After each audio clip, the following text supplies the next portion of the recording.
हमने थर्ड की भी बात की थी, तो आज हम सेकंड से दोबारा स्टार्ट कर रहे हैं। पहले तो मैं जो मैंने पहले पढ़ाया था उसको रिकैप कर दूंगा, उसके अलावा इसमें और क्या ऐड कर सकते हैं और क्या वैरायटी बनती है ग्रामर की, उसकी बात करेंगे। सो इफ सेकंड कंडीशनल, नाम से क्लियर है, कंडीशनल का मतलब होता है जब कभी हम कोई कंडीशन रखते हैं और फिर उसके रिजल्ट्स की बात करते हैं, तो ऐसे में हम इफ का यूज करते हैं। और कहाँ यूज होता है ये? टू टॉक अबाउट प्रेजेंट और फ्यूचर हाइपोथेटिकल या इमेजिनरी सिचुएशंस। मीन्स वर्तमान या फिर भविष्य में जब आप चीजों को लेके इमेजिन करते हैं, which is not real, actually में ये अनरियल सिचुएशंस होती है। It is unreal situation, not a real situations that. For example like मैं कहने लगूं कि अगर मेरे को पता होता कि वो कहाँ है तो मैं तुम्हें बता देता। मान लो कोई मुझसे किसी व्यक्ति के बारे में पूछे जा रहा है, एंड एवरी टाइम मैं रिप्लाई कर रहा हूं भाई मुझे नहीं पता, and he kept asking me and now this time I'm like यार मुझे पता होता तो मैं तुम्हें बता देता। तो रियलिटी क्या है कि आपको पता नहीं है। what you are doing is that you are making an imagination कि अगर पता होता तो मैं तुम्हें बता देता। अगर हम इसके स्ट्रक्चर की बात करें तो आप पहले इफ का यूज करोगे प्लस पास इंडेफिनिट का यूज करते हैं।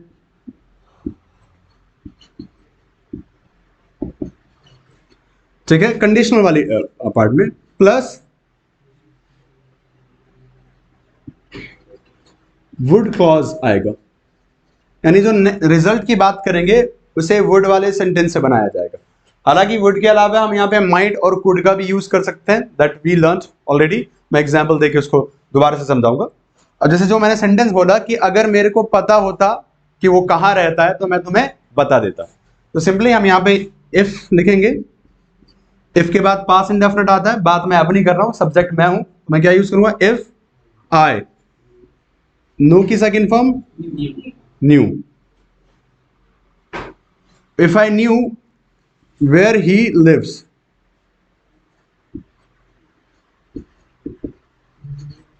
कंडीशनल में यही पार्ट है, ये वास्तविकता है, वो कहीं तो रहता ही होगा, दैट्स द रियलिटी। बट जो कंडीशनल है वो ये पार्ट है, if I knew where he lives, comma I would tell you. If I knew where he lives, I would tell you. Okay, अगर उसे पता होता तो वो तुझे बता देता। मान लो आप किसी से पूछे जा रहे हो, जैसे किसी की रिमांड पे, किसी की पुलिस रिमांड पे कोई चढ़ा हुआ और पुलिस उसे लगातार पीटे जा रही है, लेकिन उसे पता नहीं तो बेचारा बताए कैसे? बता माल किधर है, बता तूने माल कहाँ रखा है।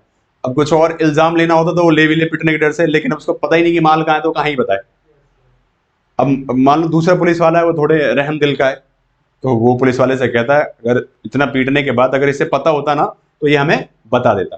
दैट पर्सन लगा लो, if he knew he would tell us. फिर वेयर हट जाएगा यहाँ पे, if he knew he would tell अस।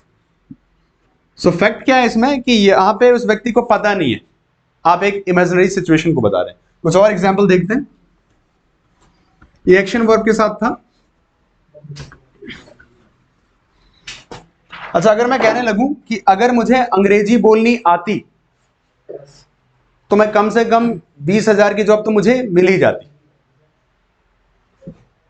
अब रियलिटी क्या है कि आपको अंग्रेजी बोलनी आती नहीं, you are not good at English, और जिसकी वजह से आपको जॉब मिल नहीं रही है।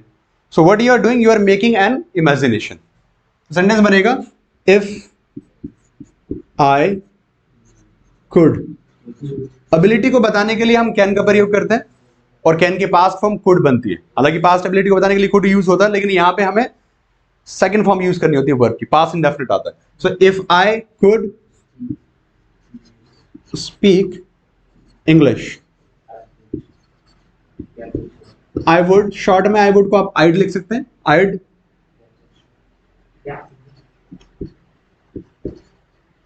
Eight least get a job of 30K, means 30,000। आप इसे रिवर्स भी कर सकते हैं, आप चाहो तो पहले रिजल्ट को ला सकते हो, बाद में condition.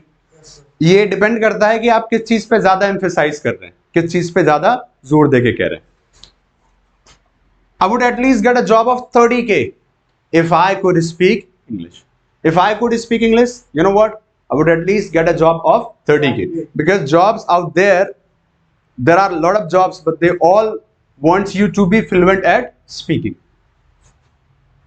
No action verb use कर लो, पॉजिटिव वर्ब यूज करते हैं. अगर हमारे पास पैसे होते ना तो हम ये फ्लैट खरीद लेते. मान लो कोई फ्लैट बना है बहुत ही बेहतरीन जगह पे, ओके, आपको पसंद तो बहुत है, दिक्कत ये है कि आपके पास उतने पैसे नहीं या बिल्कुल भी पैसे नहीं. वो होता है ना, खड़े खड़े कई बार हम इमेजिनेशन करते हैं, अगर मेरे पास पैसे होते ना तो मैं ये वाला फ्लैट खरीदता. तो thing is that you don't have money. So if I had money, again यहाँ पे इमेजिनरी सिचुएशन है, अनरियल सिचुएशन है नहीं आपके पास पैसे. आप इमेजिन करें, if I had money I would buy, or you can also use purchase will be better, this flat. The thing is you don't have money and you are unable to buy it. I told you कि हम would के अलावा might और could का भी use करते हैं. अगर डॉक्टर सक्सेना यहाँ पे होते तो शायद इसे बचा लेते. मान लो डॉक्टर सक्सेना है, वो कार्डियोलॉजिस्ट है एंड ही इज स्पेशलिस्ट. उन्होंने जितने भी ऑपरेशंस किए ना ज्यादातर सक्सेसफुल रहे, और किसी की हालत बहुत क्रिटिकल है लेकिन सही डॉक्टर अवेलेबल नहीं है और ऐसा लग रहा है कि वो व्यक्ति मर जाएगा, और डॉक्टर सक्सेना जो बेचारे आउट ऑफ दिल्ली है या जिस स्टेट में रहते हैं वो वहां से बाहर गए हुए हैं और उनका पहुंच पाना असंभव है. एंड आप इस चीज को कह रहे हैं यार अगर डॉक्टर सक्सेना यहाँ पे होते ना तो शायद इसे बचा लेते. आप ये नहीं करें कि बचा ही लेते, हाँ, you are showing the possibility कि लाइक वो सब डॉक्टर से बेहतर है, पॉसिबिलिटी कम है लेकिन वो बचा लेते. सो इफ डॉक्टर वर्ड लगाएंगे यहाँ पे हम, देखो जब हम बी की सेकंड फॉर्म का यूज करते हैं, बी की सेकंड फॉर्म क्या है, वाज और वर. अगर इमेजिनरी सिचुएशंस है तो सब्जेक्ट चाहे सिंगुलर हो प्लुरल हो सबके साथ आप वर का यूज करेंगे फॉर्मल सिचुएशंस में. इनफॉर्मल इंग्लिश में आप वर्ड्स भी लगा सकते हैं, बोलचाल की भाषा में, खासतौर पे अमेरिकन इंग्लिश में तो आपको मिल जाएगा गाने वगैरह में. जैसे जस्टिन बीबर का सॉन्ग, उसकी बात की थी मैंने, if I was your boyfriend I would never let you go. Grammatically ये होना चाहिए अगर फॉर्मल सिचुएशन में, if I were your boyfriend I would never let you go. Boyfriend गाना है, but that's okay in spoken English. अगर सामने वाले ने कुछ बात कही आपको समझ में आई, वेदर उसने वाज यूज किया वर यूज किया, दैट्स फाइन. बट अगर आप रिटन इंग्लिश में से फॉलो कर रहे हैं, you better use were. So if Dr. Saxena were here,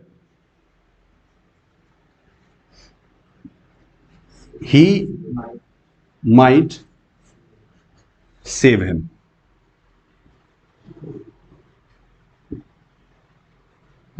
He might save him.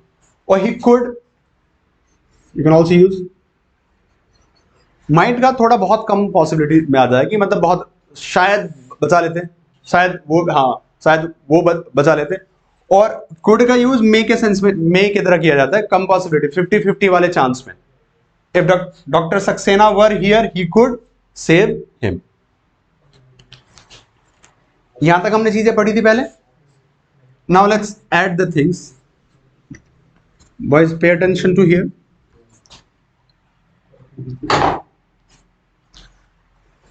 कई बार फॉर्मल सिचुएशंस में आप जब कंडीशन की बात करते हैं तो कंडीशन वाले पार्ट में ना आपको इफ का यूज नहीं मिलेगा, कुछ इस प्रकार से मिलेगा.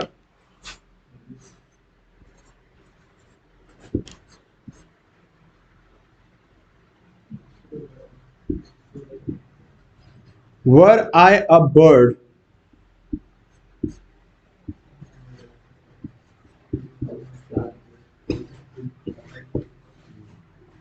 अगर मैं पक्षी होता तो मैं फ्लाई करके तुम्हारे पास आ जाता, उड़ के तुम्हारे पास आ जाता. मान लो लॉकडाउन का सिचुएशन है एंड आप किसी दूसरे शहर में, आपके जानने वाले, आपका परिवार दूसरे शहर में. लॉकडाउन ऐसे लगा भी था अचानक से, जो जहाँ आए वहीं पे रुक जाएं, तो लोग स्टक कर गए थे. तो एकदम से लोग कम्यूट नहीं कर पा रहे थे, ना तो बाय फ्लाइट, ना बाय एयर, ना बाय रूट. अब ऐसे में किसी का जो परिवार है वो मुसीबत में हो, या फिर किसी को जरूरत हो किसी की और वो आना तो चाहता है लेकिन आ नहीं पा रहा, तो ही कैन एटलीस्ट, नहीं पहुंच पाता, एटलीस्ट इमेजिन तो कर सकता है। अगर मैं पक्षी होता तो तुम्हारे पास उड़ के आ जाता, फ्लाइट तो चल नहीं रही, कार तो जाने नहीं दे रहे, ट्रेन तो चल नहीं रही। अगर मैं पक्षी होता तो रियलिटी क्या है कि आप पक्षी हैं नहीं, but what you are doing, you are making an imagination. If I were a bird I would fly to you, एक तो ये तरीका है, या फॉर्मल सिचुएशन में were I a bird I would fly to you, it is still the same. Yes, I think that's a first use. Then is it not a question, sir? it's not a question. Were I a bird I would fly to you, if I were a bird I would fly to you. If can be removed in formal English. आप खूब use करें, if का use करें इसके साथ, कोई दिक्कत नहीं है, बट अगर आप कहीं पे वर देखें तो आपके अंडरस्टैंडिंग के लिए we should also learn formal, क्योंकि हम चीजें ना सिर्फ बोलते हैं, लोगों को सुनते भी हैं, पढ़ते भी हैं, और अलग अलग राइटर्स का अपना अलग अलग तरीका होता है लिखने का, और इंग्लिश में बहुत वैरायटी है, बहुत सारे ग्रामरियन ने बहुत सारे तरीके बनाए, and different people follow different grammarian sometimes, so you need to know all of them so that you understand them well. Okay,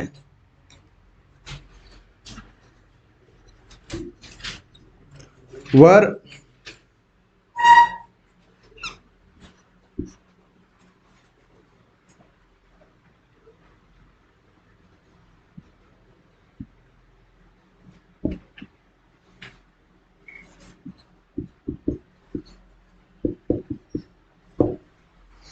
were I you I wouldn't do it, means if I were you I wouldn't do it। ये एक advice करने का भी तरीका है।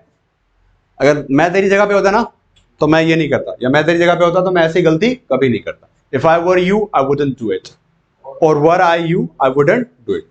So you might come across these pattern as well। So next time when you come across these pattern, just remember it's just like if I were you। Is that clear? You can take a note.